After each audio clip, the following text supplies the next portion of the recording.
Hello and welcome back to another Star Wars Legion video. Today we're going to be talking about the secondary objectives and the battle plan step.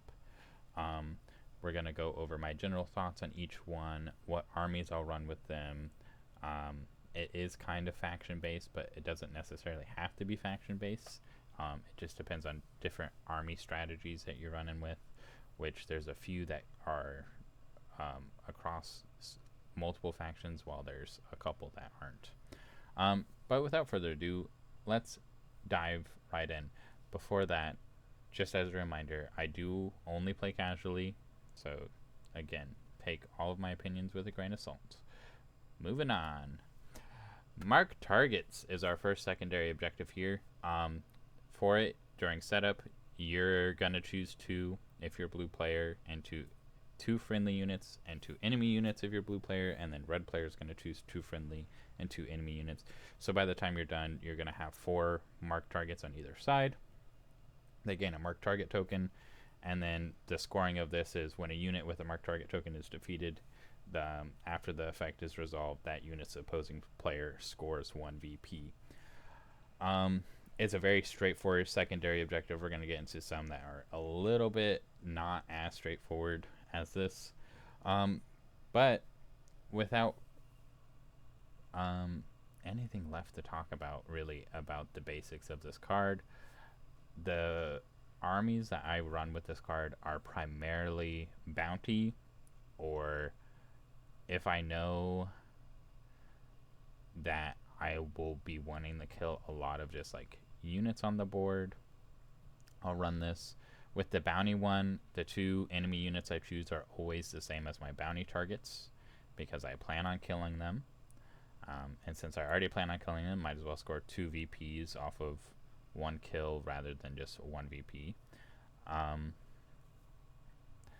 But yeah, bounty armies, which is primarily Empire or the Separatists or the Shadow Collective, and I will be talking a little bit about certain things that I would take in a Shadow Collective army, even though they are technically a pseudo faction.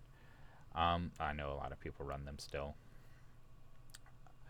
Yeah, I don't really have much else to say. I mostly take it in bounty targets, or if I know I'm going to be killing a lot of things, or wanting to kill a lot of things, which I always want to kill a lot of things. It's just, if I don't have a better alternative, this is kind of one that I'll fall back on, along with the next one that we're about to get into, which is Sweep and Clear. This is only has a scoring. It's once per round per player. When an enemy unit is defeated by an attack made by a friendly unit, that friendly unit's controlling player may mark one of their unmarked spaces below.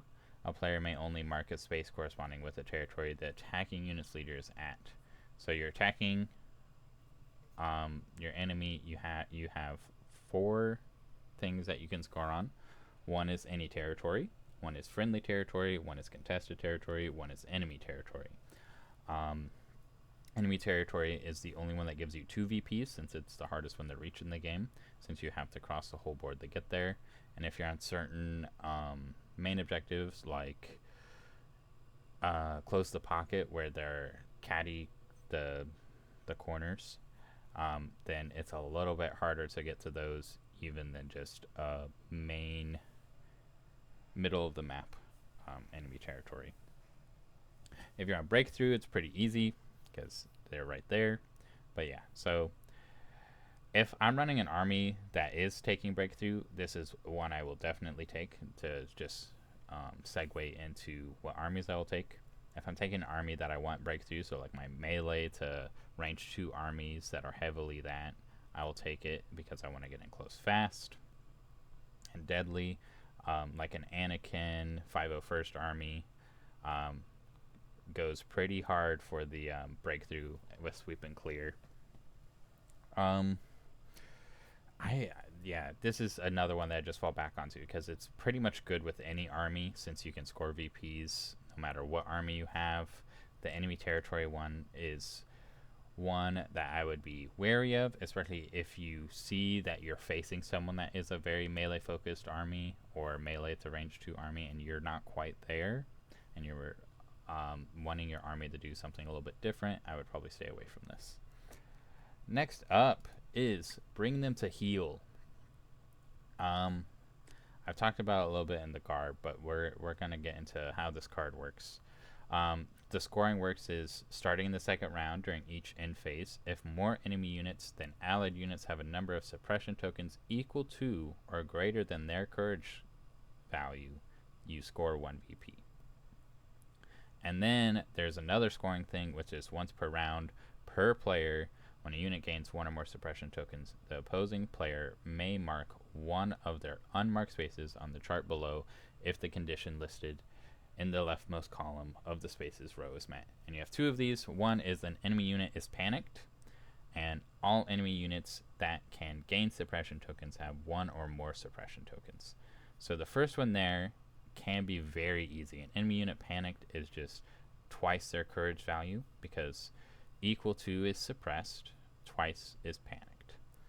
So that's a little bit easier, especially if you're running armies or against enemies that have core units. That most factions have a core unit that is 1 courage value.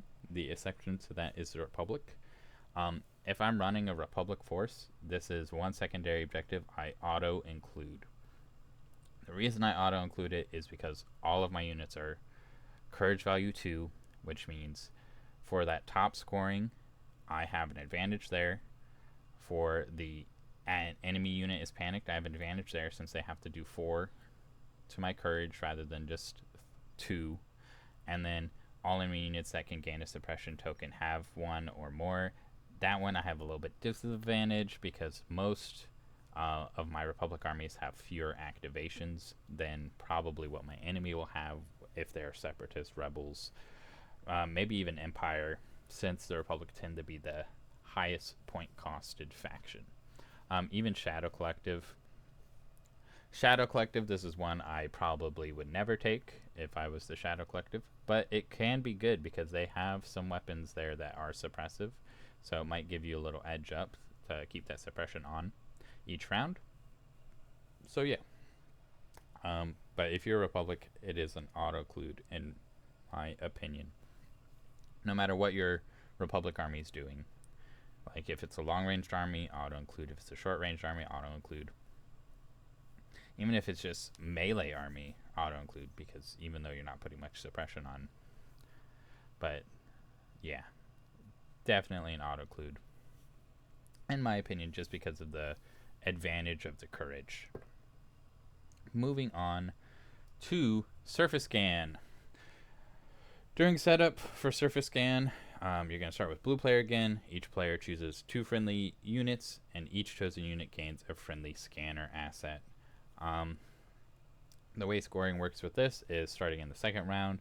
During each end phase, if a player controls 2 units that are each holding a scanner, are beyond friendly territory, and are not contesting a POI that is within friendly territory, they score 1 VP. So if they're not contesting any POI on the board, or any point of interest on the board, they score a VP if they're not within friendly territory. Also, during the end phase, if a friendly unit holding a scanner is contesting an unclaimed enemy scanner, that unit's controlling player scores 2 VPs. Each player may score a maximum of 2 VPs in this way per game. So you have a chance to score an extra 2 VPs.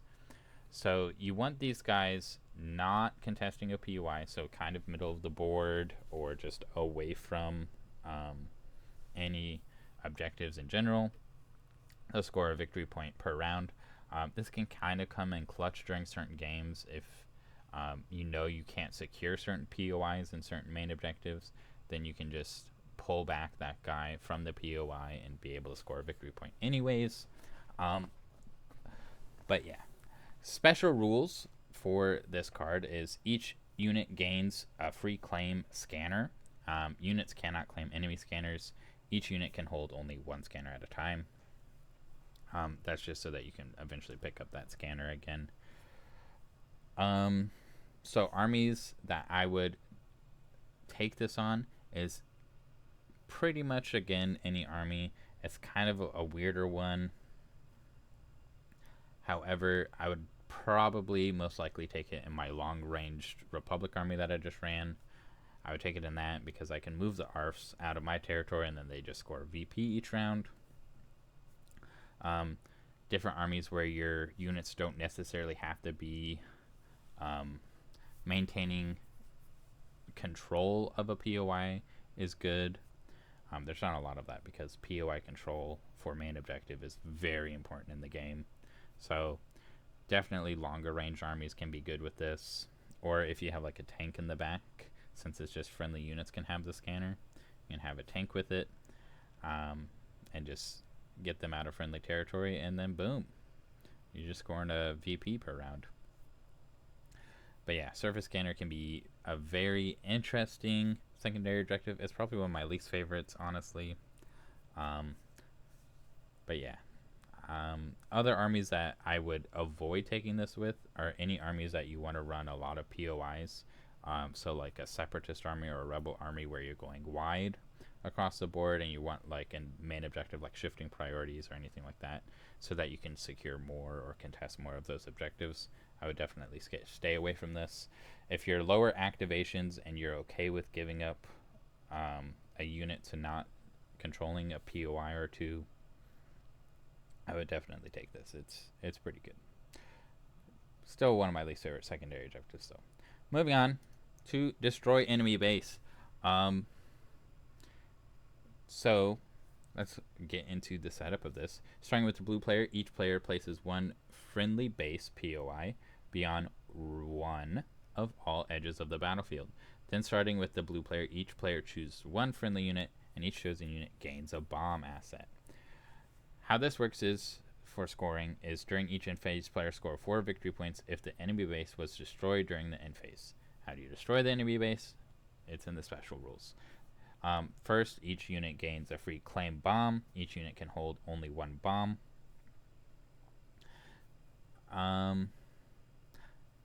At the start of the end phase, if one or more friendly units holding a bomb are contesting an enemy base that you are securing, remove all bomb tokens held by friendly units contesting that base from the game. Then that base is destroyed and removed from the battlefield. There's two ways that you can play this, as you notice, compared to the last one. If we just quickly go back to Surface Scan. Surface Scan says you cannot claim enemy scanners. Destroy enemy base does not say that you can't claim enemy bombs. So you can claim enemy bombs. Your unit can only hold one bomb at a time, though. Again, how you destroy the base is holding the bomb, contesting an enemy base that you are securing. You remove the bomb tokens, and then the base blows up, and you score 4 VPs. The armies I like taking this with, I took it with my last ARF long range Republic army that I ran. I loved it in that. This is actually the secondary objective we used in that. I didn't destroy the enemy base. I put it on a bark on Ahsoka side of the board. And the reason I put it on the bark is because bark's movement speed is 3. And oftentimes your enemy is either going to put it in the furthest corner from where they think you're going to go, or they'll defend it with their side of the board. So those are like the two options that I've really seen with this. And I really love my high mobility armies because taking this with my high mobility armies, so anything with like speed 3 or any armies that I move speed 3, Shadow Collective is a really great option for this because of the super commandos, or even rebels if you're running like a Ahsoka Sabine Clan Ren with some other special forces there. With the movement 3, it's very strong, getting to contest the enemy objective and then getting those 4 VPs really fast early on. Can be a little tricky, but those are kind of the armies I run this with. Or if I just think I'm gonna overwhelm the enemy position, I will take it in that army too. But that's a little bit more up in the air because I don't always know what my enemy's running. But yeah, I would definitely run it in high mobility forces, or just forces that you have a significant amount. And for me, a significant amount is like 2 to 3 units that have speed 3. You could even try to run it with one speed 3 unit. I had Ahsoka blow up a base, Commander Ahsoka blow up a base by herself, just because she has that Shin Mastery where she can deflect nicely, because she automatically surges and everything and deals damage. So like she's able to stand, and your enemy is a little bit more wary. He gave up his base to her. She kind of took it and blew it up and scored me 4 VPs. I still ended up losing that match, but it's okay. She still blew up the enemy base, and that was just by herself. Moving on. But yeah, high mobility forces is what I would take. Now we're going to move on to recon mission. Another one of my least favorite secondary objectives, and we'll get into why in a second. Setup. Starting with the blue player, each player chooses one friendly unit. Each chosen unit gains a friendly scanner asset. The way scoring works is, starting in the second round, at the end of each friendly unit's activation, if that unit is holding a scanner, and if that unit's leader is at 2 and has line of sight to 2 or more enemy units, that friendly unit's controlling player scores 1 BP. Each player can score a maximum of 1 BP in this way each round. Special rules for it is each unit gains free claim scanner. Units cannot claim enemy scanners, just like in just like in surface scan.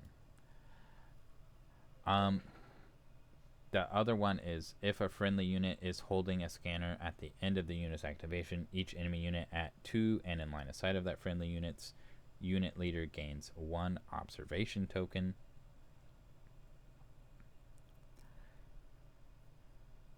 So yeah, this can be very strong with your observe focus forces like Commander Cody. He has a lot of cards that synergize well with observation tokens.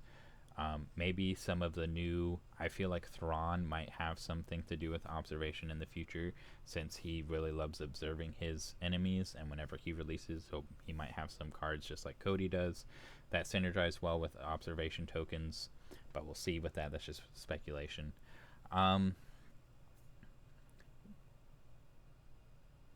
I really have not run this that much, and I have not played with it that much in any sense of the way. The reason it's one of my least favorite is just because of kind of how it scores with the, if your unit is holding the scanner, if that unit's leader is at 2 and in line of sight of 2 or more enemies. A lot of the time when I'm running armies, it can be hard to get within 2 or more enemies. Sometimes it's really easy, but the people I have, like I would have that scanner on, like a melee fighter like Anakin that's in the thick of it. I don't know. I guess I haven't given this much of a chance to actually play out, because now that I'm rethinking about it, I feel like I could run a really fun Republic army if with this, because that observation rule down there that I must just always forget about whenever I'm trying to look at secondary objectives.